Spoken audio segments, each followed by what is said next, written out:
Erin Morrison was a nurse who had worked at North Memorial Hospital in Minneapolis, Minnesota for 12 years.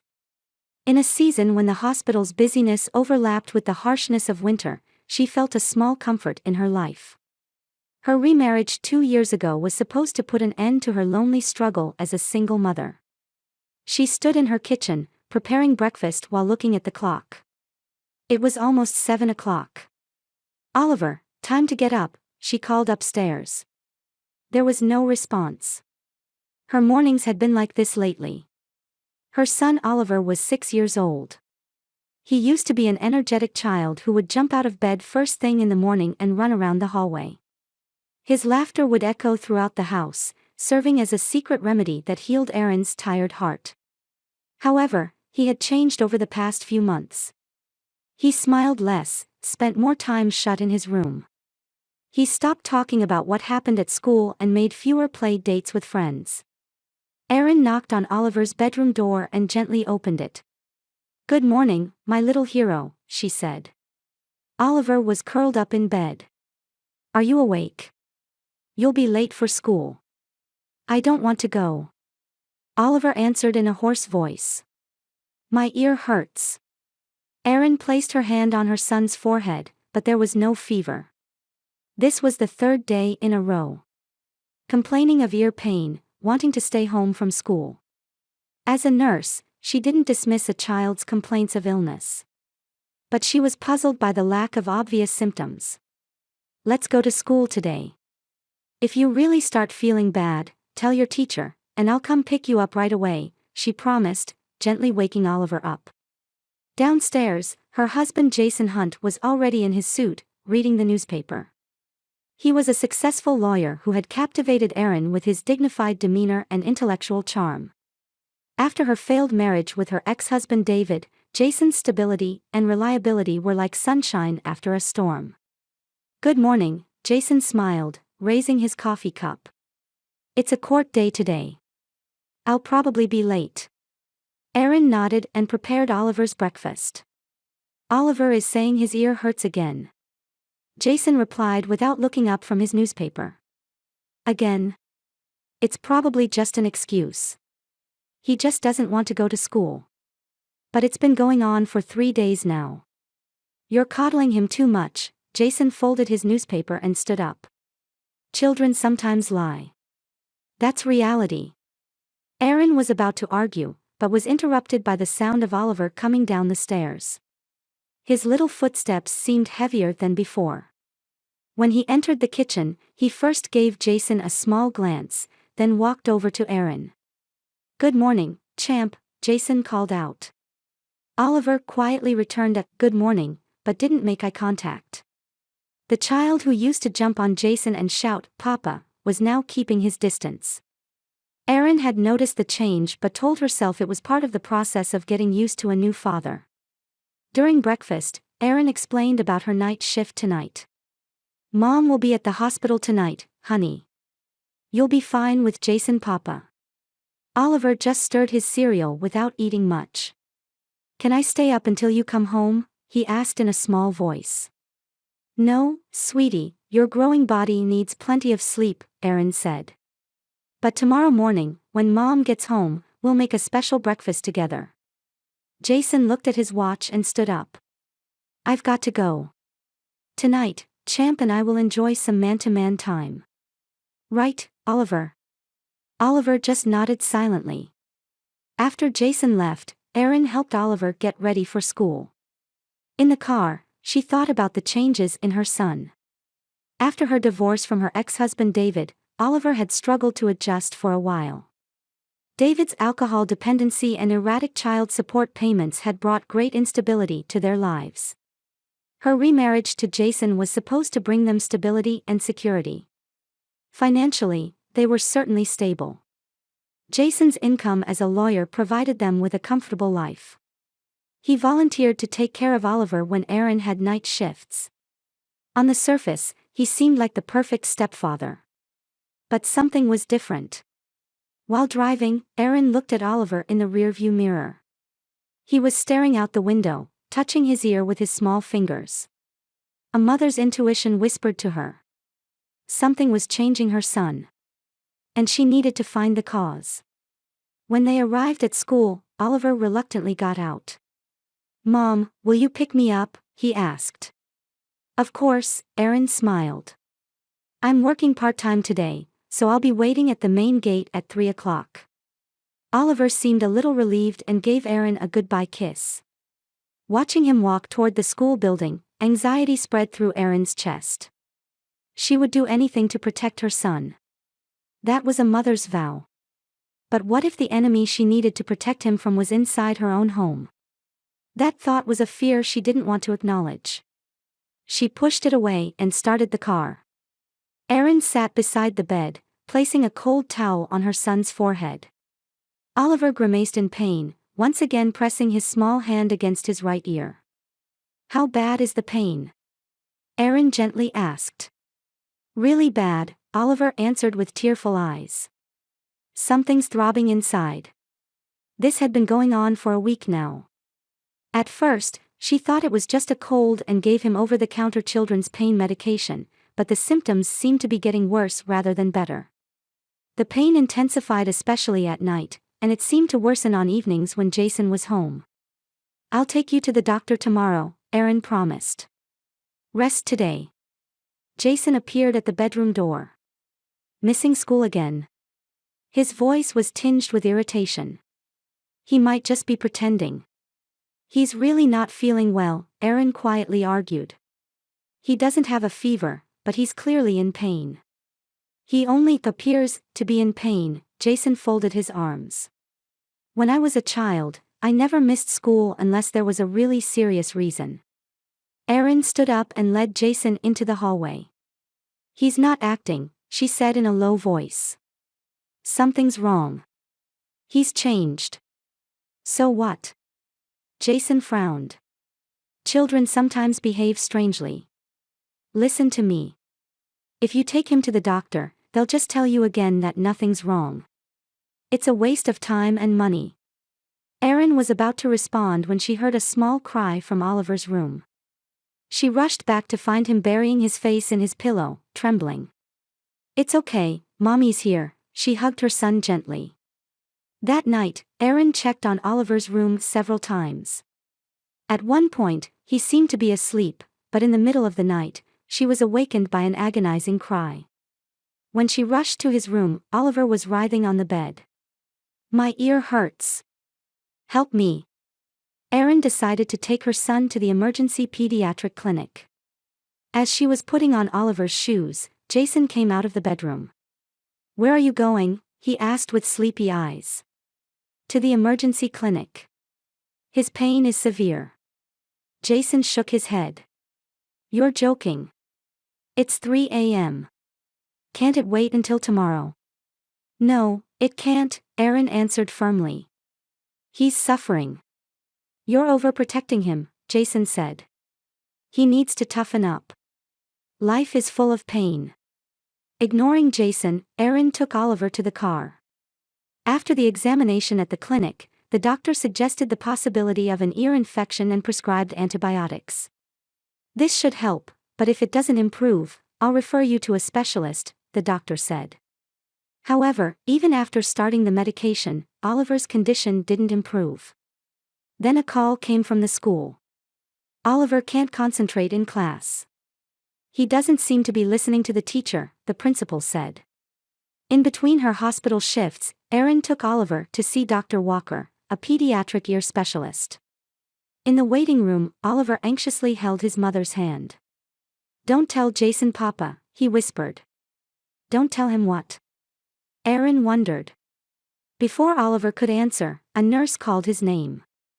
In the examination room, Dr. Walker spoke kindly to Oliver. "I hear your ear hurts. What kind of pain is it?" Oliver didn't answer, staring at Erin. Erin encouraged him. "Please tell the doctor, honey." "It feels like it's being pulled," Oliver finally answered in a small voice. The doctor nodded and prepared his equipment.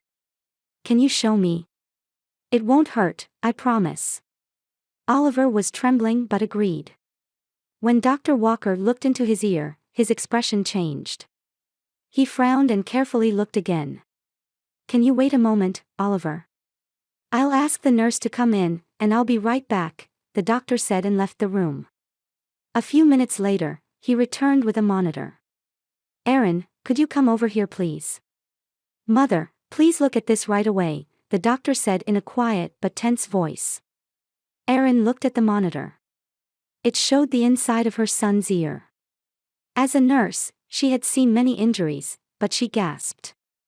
There were clear bruises and internal bleeding on the inside of Oliver's ear. This was damage that couldn't be explained by accident or chance. This is. Aaron was at a loss for words. This is traumatic injury, Dr. Walker said quietly. It can't be explained by accident or infection. There are signs that someone has pulled or twisted his ear forcefully. And not just once, but repeatedly. In Aaron's mind, she recalled the recent changes in Oliver. How he had become withdrawn. The increased night crying. His fearful demeanor when Jason was around. The words, "Don't tell Jason, Papa." Legally, I am obligated to report this, the doctor continued. I need to contact Child Protective Services. Erin stared at the picture of her son with trembling hands. I understand, she resolved. But before that, I'll contact the police myself. She returned to the room where Oliver was. Seeing her son's small body and frightened eyes made her heart clench. Oliver, will you tell Mommy the truth? She gently asked. Who hurt your ear? Oliver began to cry. Papa, he said in a trembling voice. When I can't do my homework or when I'm being noisy, Papa gets angry and pulls my ear. Even when I say it hurts, he says, boys don't cry. Something inside Erin crumbled. The man she had trusted was abusing her son. She didn't hesitate. She had the doctor record the evidence and headed straight to the police station. Dr. Walker contacted Child Protective Services to ensure Oliver wouldn't suffer further harm. At the police station, Erin showed the photos of her son's injuries to an officer with trembling hands. Please help my son, she said. And stop the man who did this. The interview room at the Minneapolis police station was deliberately designed to be a warm space. Children's drawings decorated the walls, and crayons and coloring books were placed on the table. Still, Oliver clung to Erin's lap, fearfully eyeing the female police officer in front of him. Hello, Oliver. I'm Linda Carter. You can call me Linda, she smiled gently. Can you talk with me a little today? Oliver clung to his mother even more. Erin rubbed her son's back and whispered, It's okay. Mommy is right here. Detective Linda had a warm smile and a gentle voice. She was an investigator specializing in child abuse. Oliver, you haven't done anything wrong. We're here today to make sure you stay safe. Oliver slowly raised his face. Am I in trouble? Not at all, Linda assured him. You're a brave boy. It really helped that you told the doctor the truth. Erin's heart was breaking. Her son had been abused, and she hadn't noticed. What had her husband been doing to her son while she was away on night shifts? A sense of guilt plagued her. Oliver, can I ask you a few questions? Linda took a small doll out of her bag. This is a special doll named Sam. Sometimes it's hard to explain things with words, right? You can use Sam to show me what happened, if you'd like. Oliver was wary of the doll but showed interest. He climbed down from Erin's lap and slowly reached for the doll. Your ear hurt, right? Linda asked gently. Did someone hurt your ear? Oliver stared at the doll, then grabbed its ear and pulled. Papa does this. When I don't understand my homework or when I'm being noisy. Did it hurt? Yes. But Papa says boys shouldn't cry. Oliver's voice was small. And that I shouldn't tell anyone. Why shouldn't you tell anyone? Papa says if I tell anyone, Mommy and I will be taken to a bad place. Oliver's eyes welled up. I don't want to go to a bad place. Erin hugged her son and fought back tears. That won't happen, sweetheart. No one is going to take you to a bad place. Linda continued her questions. Was this just once? Or many times? Many times, Oliver said. Lots of times when Mommy was at night work. As the questioning continued, Oliver began to share more. How Jason would yell at him, pull his ear, and sometimes slap him.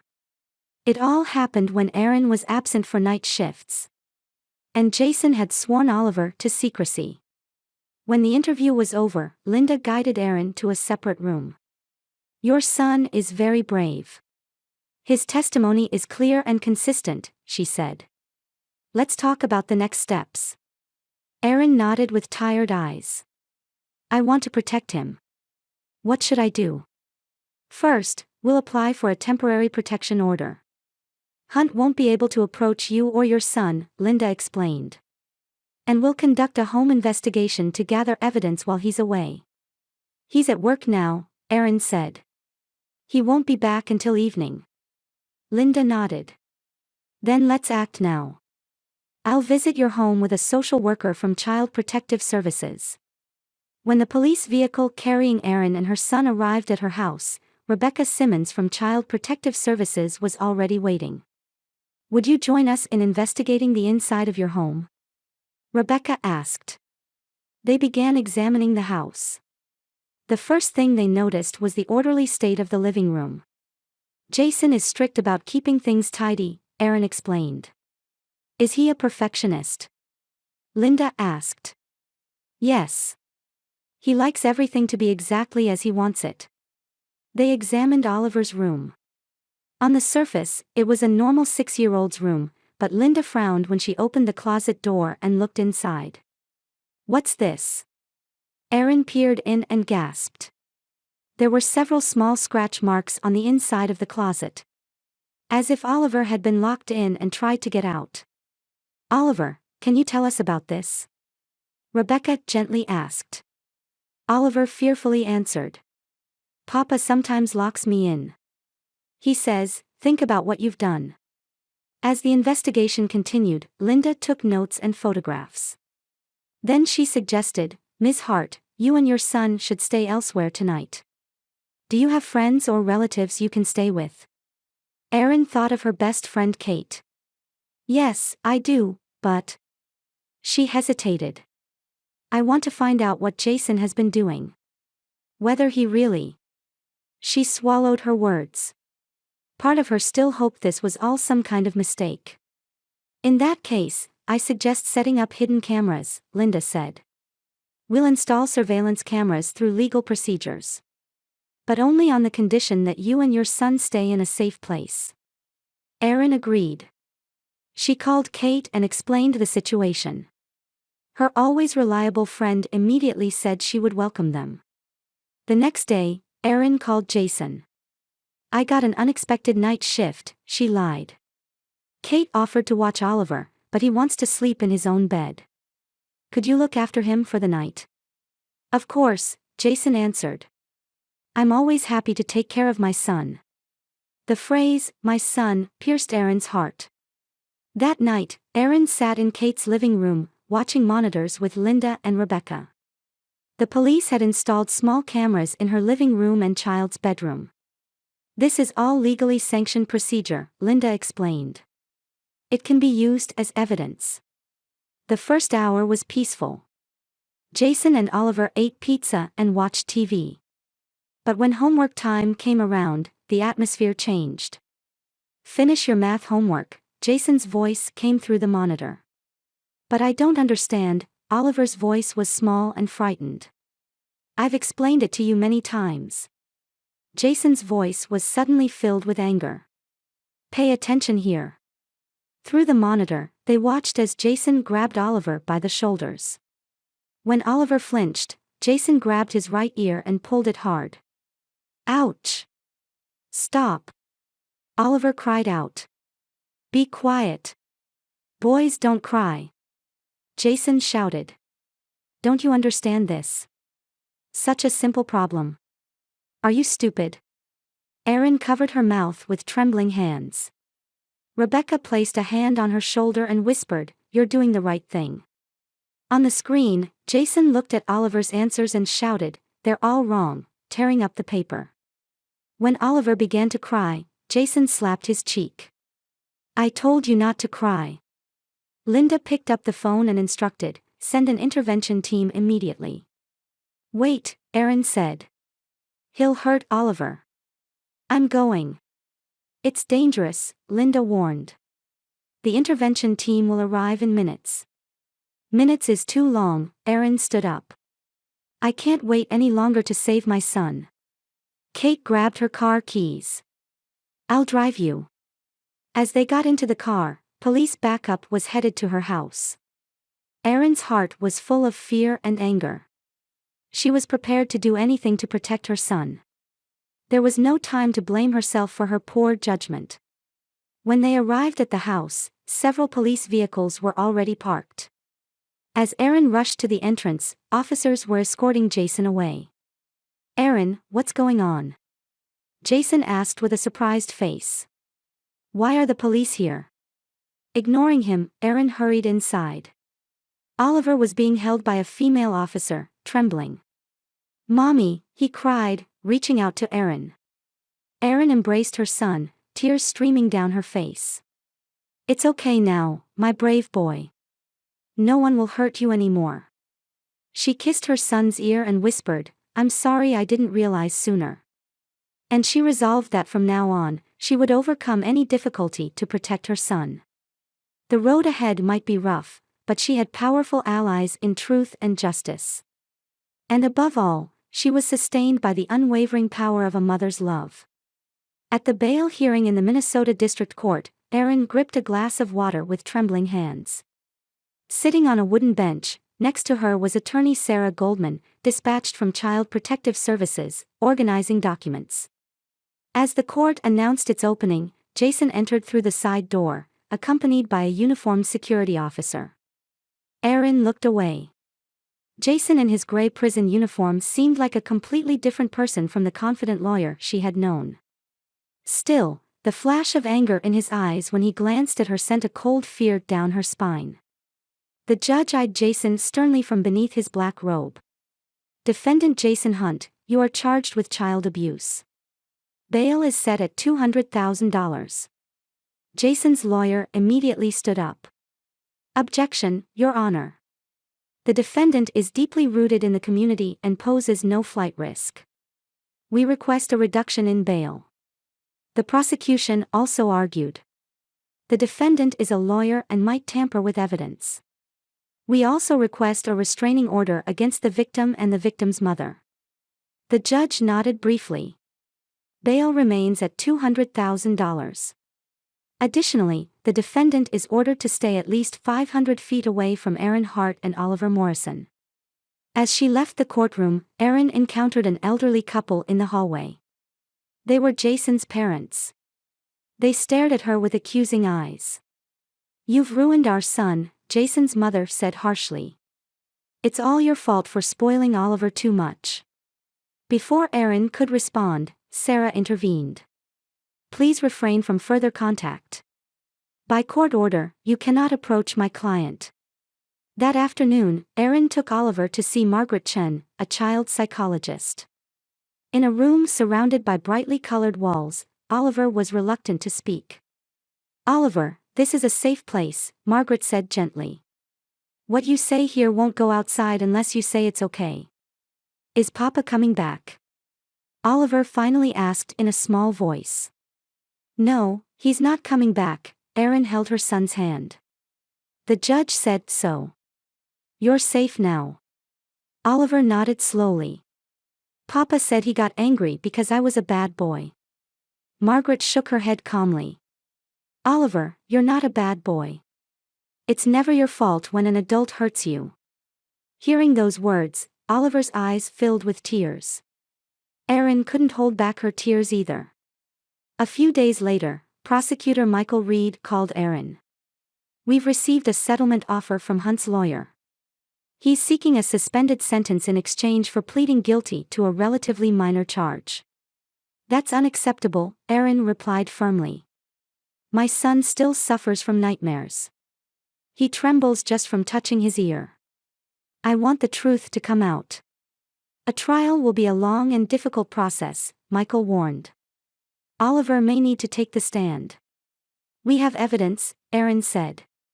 Surveillance footage, medical reports. And above all, my son's testimony. We won't run away. As trial preparations progressed, Jason's past was also uncovered. His first wife, Melissa, visited the prosecutor and testified about a similar pattern of abuse. I was also his victim, Melissa said. But no one believed me. Aaron returned to the hospital and resumed part-time work. Her colleagues supported her and adjusted shifts. Her boss Martha was particularly understanding, saying, "Your and your son's recovery is the priority." Oliver's ear treatment continued.